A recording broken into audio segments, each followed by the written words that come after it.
I actually struggled to find words in how to begin this review, so I think the best way to start it is to talk about how I struggled. I'm struggling because while this game's title is pretty accurate to describe the storyline that the characters are in, I'm gonna call it something else that illustrates the gameplay much better, and that's Star Wars Jedi Die Twice. That's my canon name and you're not gonna convince me otherwise. Welcome to Appabend's Uncapped, the series of reviews by yours truly. Today's review is gonna be on Star Wars Jedi Die Twice, the new game from Respawn Entertainment, published by EA. But before we get started, YouTube will potentially demonetize this video because there will be limbs chopped off by lightsabers, so if you'd like to support my work, you can do so by checking the links down below. Jedi Die Twice takes place after Revenge of the Sith and before A New Hope, specifically 5 years after the Great Jedi Purge or the Order 66. It tells the story of Cal Kestis, a former Padawan who escaped from the annihilation of the Jedi and is now working as a scrapper in some random planet. During an accident with his friend, he has to use his Jedi power to save him,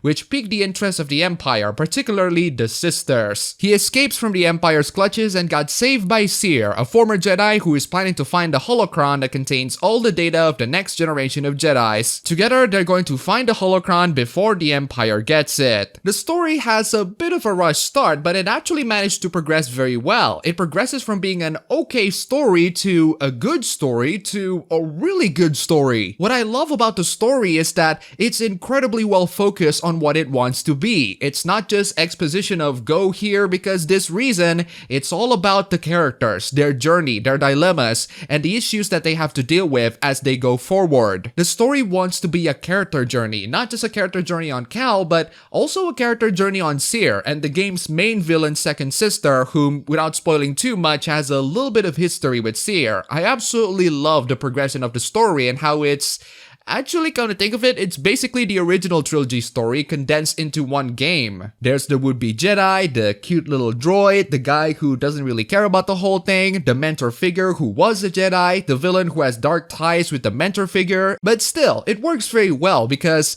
the game is not about the journey, it's about the characters and what they learn throughout the journey. Cal Kestis is played by Cameron Monaghan, who, interestingly enough, actually played Joker in the Gotham TV series. Sounds very familiar to another actor who played a Jedi who also played Joker in a TV series. Regardless, I really like his character progression. He's not really this kind and wise Jedi sort of type. He's still a Padawan and someone who only just exposed his Jedi powers again after years of trying to isolate them. The story goes through his journey and not just rediscovering his Jedi powers, but also the spiritual side and what it means to be a Jedi, and it does it very damn well. My favorite aspect of the story as a whole is Cal's relationship with his droid BD1. Respawn seems to be really good at writing relationships between a droid and a human. If you haven't played Titanfall 2, play it and you'll know exactly what I mean. And this one is no exception. The relationship between Cal and BD1 is very precious and endearing. You do feel the relationship building up as the game goes forward,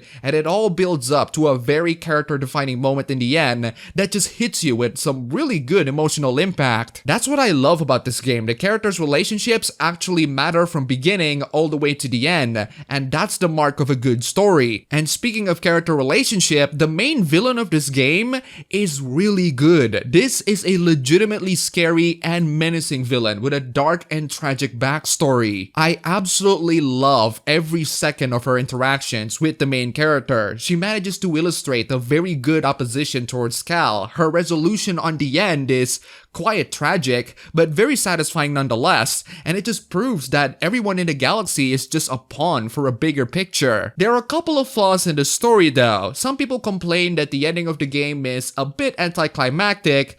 It kind of is, but it makes sense why it is, because the game's tied up to the overall Star Wars universe that doesn't really end until Return of the Jedi. A truly climactic ending would require the game to ruin the universe in general. I'm mostly fine with the ending with the exception of how abrupt it is. I kind of want to see more stories being told with the characters in the game. Maybe a story DLC in the future? Or is this an intentional move from you, EA? But overall, the story is fantastic. It focuses on what matters the most, which is character development. The relationships and the dynamic between the characters are very solid and well realized. You feel their journey, their dilemmas, and their suffering. The ending could be less abrupt, but at least it concludes the overall storyline. So if you're playing the game purely for the story, you would be quite satisfied. But there's more to the story than just well, the story. This is a video game and therefore it needs to have gameplay. So how is the gameplay of Star Wars Jedi Die Twice? A lot of people say that it's very similar to Dark Souls because of the lock-on system, the needs to constantly dodge, the checkpoints that will replenish your healing items but will also respawn nearby enemies if you rest on them.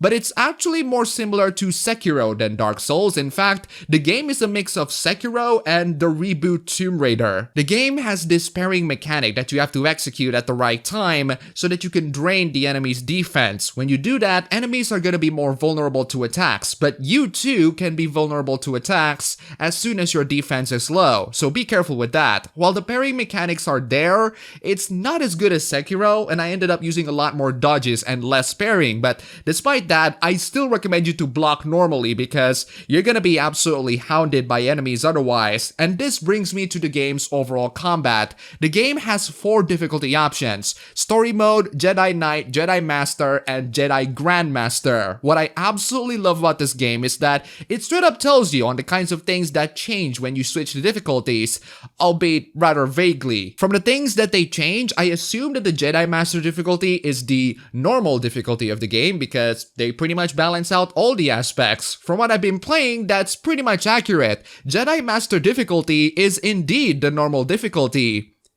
For a Soulsborne game. This game is surprisingly quite challenging. It's not ridiculously hard, but it's definitely enough to make even your average gamers to react faster, better, and think twice about what they're getting into. I died quite a few times in this game, and a lot of it is thanks to my own fault for not reacting quick enough or not being able to figure out the enemy's next move. The enemy variety is very good too. It ranges from your traditional stormtroopers that are easy to deal with to the more advanced stormtroopers that can utilize much better weaponry. There are also other enemies like the creatures you encounter in the game, like giant spiders and, oh lord, poisonous plants. I freaking hate them. They just made me icky and sends chills down my spine. I was a bit disappointed with the bosses, however. They can be very easy, especially when some of them are just reskins of the original enemies with some minor tweaks here and there. That being said, the final boss is pretty tough, and it is quite satisfying for me to finish, so good job on that game. I also really like that there are bounty hunters that you might encounter if you revisit certain areas later on in the game. They do provide some nice little bit of XP, but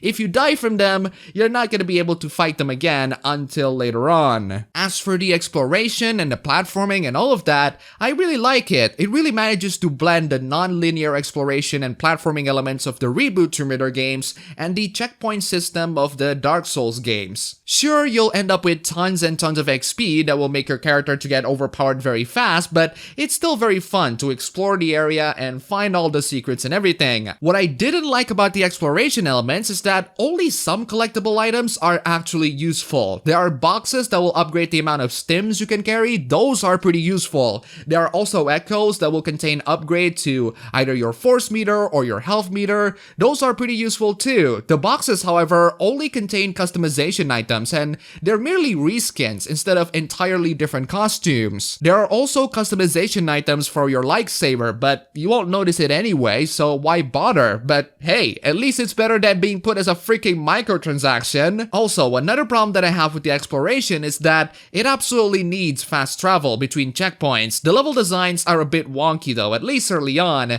It's only later that I was able to truly appreciate its complexity, and it's definitely quite complicating. Thankfully, the map is very helpful. I just wish that there was a way for me to mark an area of the map and have the game to guide me to that area instead of having to open the map constantly and look wherever I am, or maybe have the option for me to just quickly travel to the checkpoint that I wanted. I mean, Tomb Raider has it, why don't you? Now let's talk about the performance. I'm running this game on my Acer Nitro 7 with a Core i7-9750H and a GTX 1660 Ti laptop. The game can run on epic settings, which is the highest setting at 1080p 60 FPS. However, it's not a very constant 60 FPS, as the game suffers from some hiccups once in a while. In fact, the game can be rather buggy at times. One of the enemies that I'm facing got stuck in a falling animation. The game's physics can become so wonky that enemies just fly off into the sky. There's even a section where I fight a bunch of bounty hunters and they float in midair because the elevator that was supposed to be under them didn't go down below. Also, this game is installed on an NVMe SSD, so loading times aren't really a problem for me. The game loads in a couple of seconds. In fact, I'm just gonna show show you that I can put a timer in here and talk to you about this stuff,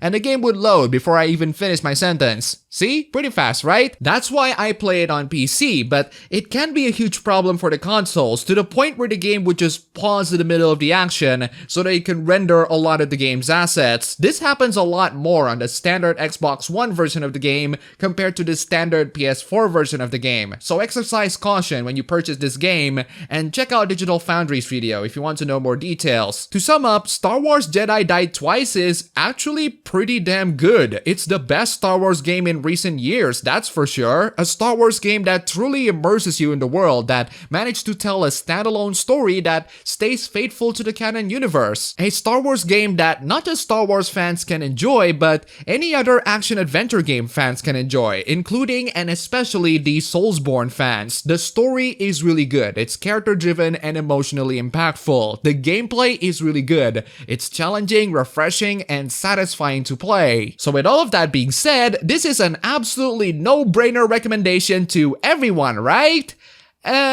No. While I finished the game in around 17 hours, you might be able to finish this game in around 12 hours, maybe even 7 to 8 hours if you're playing on the story mode. If you're playing the game merely for the story, don't buy the game at full price. The story content of the game is pretty good, but not $60 good. Buy when it's on sale for half the price, because you're gonna finish the game before you know it. If you're playing it for the gameplay and you're willing to crank up the difficulty to at least Jedi Master, then this one is a no-brainer. Buy this game on $60 if you're willing to spend your cash to the devils at EA, or just pirate the game because the game is already cracked. Whoops. But even so, the game has enough technical issues that make me to tell you to avoid the console version altogether, unless if you want your game to pause in the middle of action any minute now. There you go. If you don't want to have that, stay away from the console version, especially the standard Xbox One. If you do have a PC, load this game on an SSD because the loading times can be atrocious if you're running on a traditional mechanical hard drive, just like the poor consoles. You don't really need a super fast NVMe drive though. Let's say that SSD should be enough, and you can get them with very good prices these days. If you're running a gaming PC and you're not running an SSD in current year, you're doing it wrong, guys.